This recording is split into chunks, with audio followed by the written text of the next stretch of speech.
Hey, what's going on, everybody, and welcome to the Modern Retro Corner. I'm Retro Mark, and I know I've got some things going on with my camera right now, so I'm going to be right on the bottom here, and I'm going to let you guys see the screenshot right here of our daily news. It's, the PlayStation Plus. I've gotten another email from PlayStation, and I'm pretty sure everyone else has too, so it's more bad news. It's going along with the PlayStation 3 shutdown, and so it's terrible. I mean, it's getting worse, and I think we've hit the worst right now. And, I've read some of you guys' comments and whatnot saying that, you don't expect, like, GTA 5 and Battlefield to go offline anytime soon. And, I do agree with that.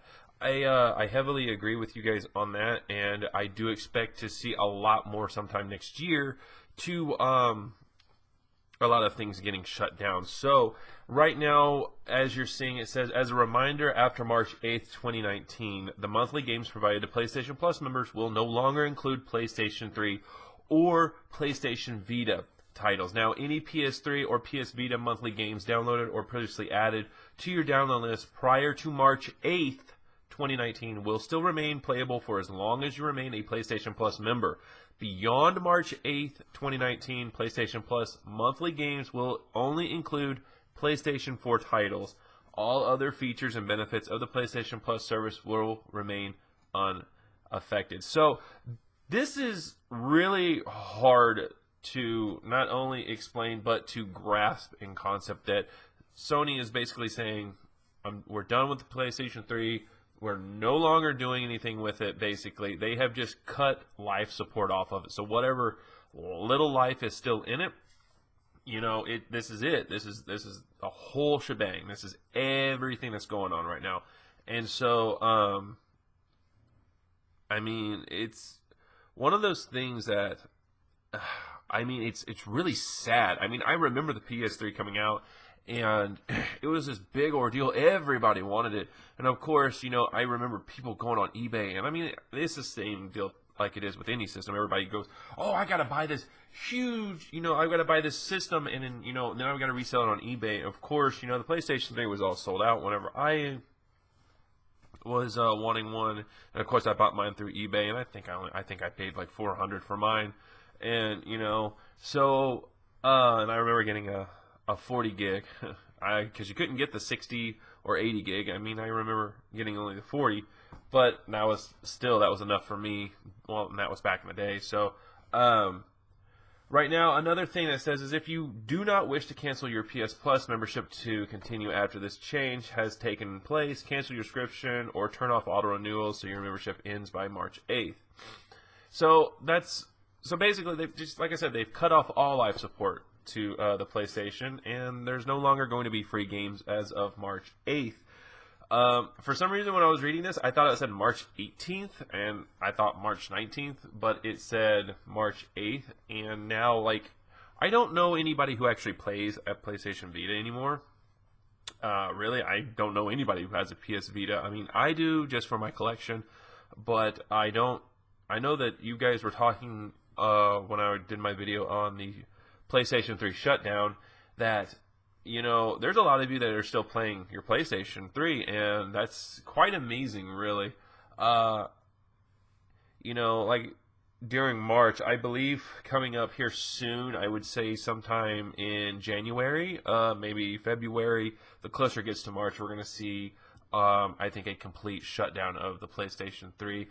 There will be a few servers running by that time, just a few, like you guys were saying, Battlefield Online, Grand Theft Auto 5, I think there's going to be a few more that will still be going on, but I think that we're looking at a complete shutdown of PlayStation 3. And so, the big question that I'm still thinking of is the PlayStation 3 considered retro? Honestly, is it considered retro? And well, we're looking at a complete shutdown, and so I would have to say, with it being 10 or more years older, I believe that this is considered a retro system.